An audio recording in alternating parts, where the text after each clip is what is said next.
נחזור לאותה פוזיציה שעשינו מקודם. גארד בעמידה, שאני מרים אותו סופרמן.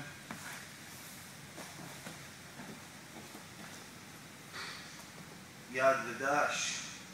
אחרי שלמדתי לשלוט בו, אני יכול לעשות פה הרבה משחקים נחמדים. התרגיל הבא זה ג'וג'י גטאמה.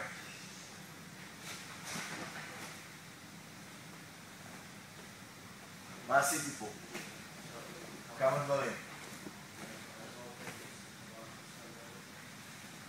אוקיי, קודם כל, בשביל הג'וג'י גטאמה, אני חייב יד אחת על הדש.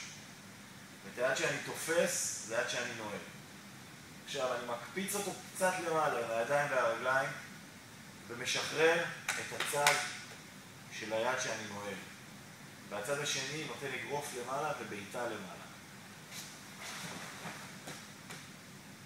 עכשיו, בעזרת התפיסה הזאת, כשהוא נופל לקרקע, אני מרים את עצמי בעזרת המשקל שלו. עוד פעם. בואו, אני אעשה פעם אחת לבד.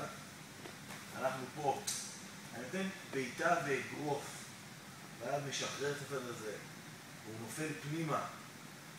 אני קם מתוך חזרה למעלה. אני לא זז יותר מדי. פעם אחרונה.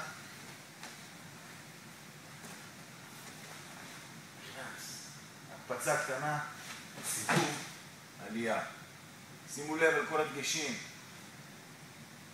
עקבים צמודים, ברכיים צמודות, אני מתיישב.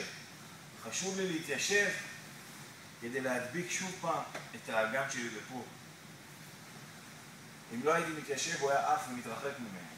ההתיישבות, אני מתקרב, תופס, משקע בחור. יירשמו למעלה, לייק למטה. תודה.